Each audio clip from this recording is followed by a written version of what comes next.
Welcome, queers and allies, to Trans Girl April. This is a readathon created by my friend Kevy and hosted by the two of us across the month of April, which is when my birthday is. Trans Girl April is a readathon where we celebrate trans creators, transgender authors of fiction and non-fiction, and we task ourselves as good readers, as good queers and allies, to read as much fiction by trans writers as possible. Kevy's done an incredible job of organising this, so what I'm going to do first is just run through how all of this is going to work with this handy chart, which again Kevy created. Trans Girl April is a month-long readathon where we read transgender creators. But to give you a sort of structure and certain goals to aim for, Kevy has created this chart as a kind of guideline, and I'm going to use the rest of this video to give you a few ideas and inspiration. Now, prompt 0 is something that everyone has to do, and that's really, really easy if you're a decent person, which is to denounce fascism and pledge your support to trans people publicly across all your social media platforms. It's not just enough to say, I'm not phobic, I'm not racist, I'm not sexist. It's important to be anti-racist, anti-sexist, anti-transphobic,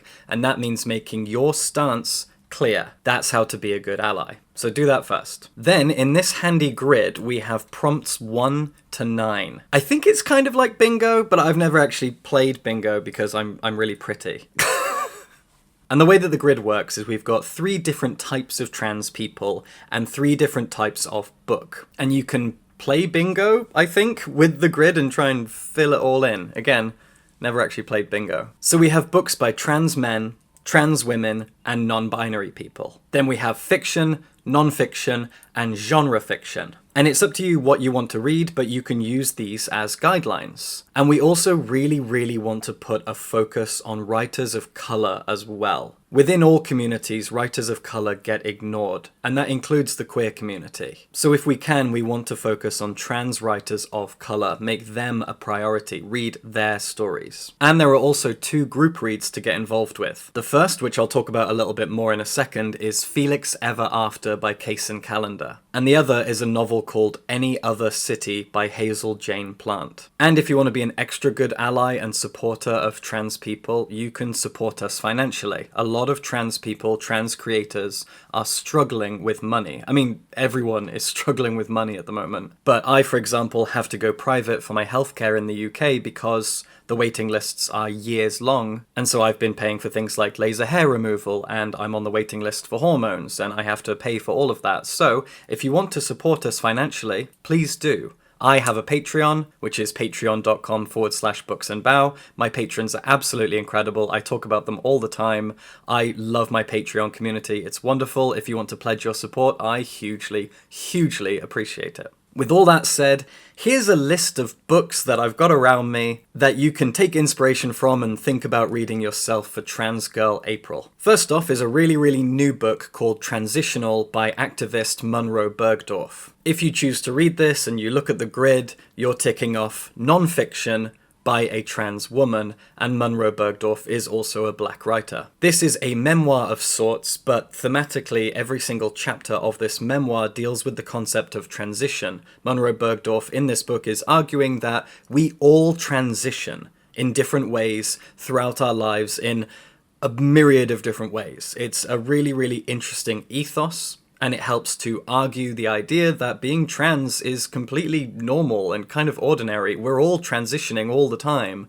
And so being trans is just one way of transitioning, and she tells her story, while also talking about how she is a trans activist and a black rights activist in the UK. If you want to tick off genre fiction by a non-binary writer, we've got Nettle Black by Nat Reeve. I love this book. Nat Reeve is wonderful. I've interviewed them. They're fantastic. Nettle Black is a very comedic piece of historical fiction. It is tongue-in-cheek and satirical, kind of Terry Pratchett or Charles Dickens-esque. It tells the story of a young woman who is set up to get married because she's from a relatively wealthy family and she doesn't want to. So she runs off and joins this weird local vigilante group by accident. And it's really interesting. She gets introduced to a queer and colourful cast of people in Victorian England. It's so funny. This is a laugh out loud Hilarious book that I urge you to read if you haven't already. I do have a review of it if you want to go check that out. If you'd like to read a piece of fiction by a trans man,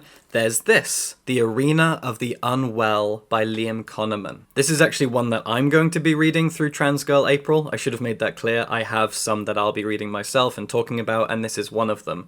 Liam Connerman is a British trans man who has here written a pretty gritty novel. A queer coming-of-age story about toxic relationships set against a North London backdrop of grimy pubs and a really gritty music scene. If you want more fiction by a trans woman, Variations by Juliet Jacks, one of the most legendary members of the trans community in the UK, an incredible journalist and writer. This is a short story collection that's actually based on real life. Every story here is based on real people from the early Victorian period until now, right across the UK in loads of different forms and styles. It explores the way that the trans community has always existed and has had to take different forms and had to do what is necessary to survive in a traditionally conservative world. They are stories, but they're all based on real people, and this one really, really moved me, and it's also wonderfully entertaining because you never really know what kind of story you're going to get next. Then we've got the, at this point, legendary piece of horror fiction, Tell Me I'm Worthless by British trans woman Alison Rumfitt.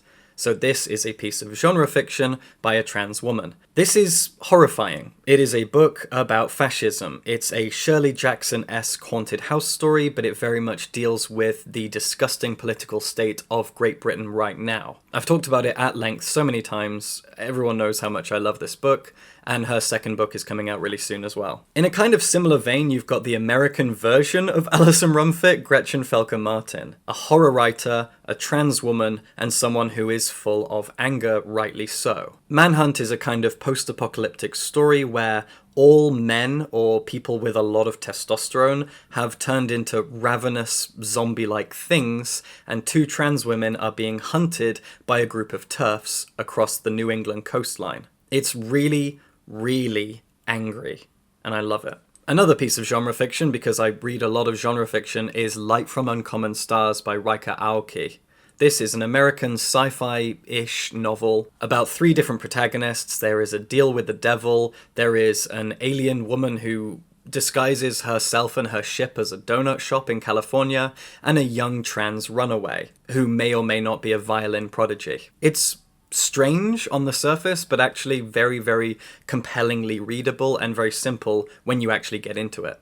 Love this book. A few books that I don't actually have on me include The Transgender Issue by Sean Fay, which is a non-fiction that I reviewed a little while ago when it first came out, which is a book that details political issues surrounding trans rights in the UK right now. Sean Fay is an amazing writer, and this would tick off non-fiction by a trans woman. If you'd like to check out a manga, there is To Strip the Flesh by Oto Toda, which is a story about a young trans man who is trying to come out to his father, but his father is dying, and the young trans man has to wrestle with whether or not he actually tells his dad, when his dad really wants his daughter to get married and become a bride. It's a very hard-hitting manga, it's really, really short, and it's absolutely stunning. If you want some more non-fiction, there is a collection called Gender Euphoria, which was edited by Laura Kate Dale, a video games journalist. Laura Kate Dale worked hard to bring together a bunch of different trans men, trans women, intersex people, non-binary people, all together to create this wonderful essay collection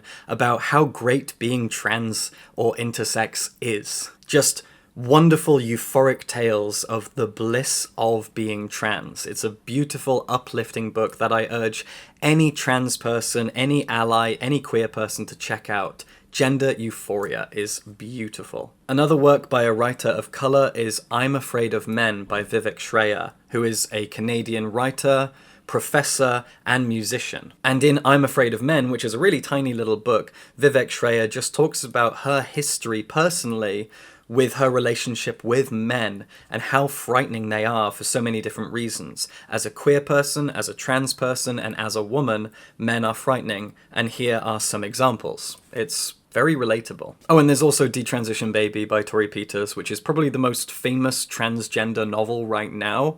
So if you want fiction, trans woman, this. Now, I also mentioned that I'm going to be reading The Arena of the Unwell, so this is a novel by a trans man. I'm also going to be reading Felix Ever After, which is a story by a trans person who's also a writer of colour, and this is YA, and for that reason I've never read it because I'm not a big YA reader, but since Kevy has selected it as one of the group reads, I went out and I bought it and I'm going to be reading it. This could also be considered kind of a wild card because it's written by a cisgender gay man, but it is about a trans woman, the writer is queer and a trans ally, and he's also a writer of colour. And it's also a book I haven't seen enough people talk about, so I want to read it and talk about it myself. The book is called Didn't Nobody Give a Shit About What Happened to Carlotta, and it tells the story of a trans woman who went to prison and now she's out. She went away for a robbery that she was pulled into in some way, and so she went to jail unfairly, and now that she's out, she's got to reconnect with the people that she left behind. I haven't read it yet, so that's all I know, but I'm excited to get to it. So I have 3 books that I'm going to be reading at least for Trans Girl April. And I've given you what is now a very messy stack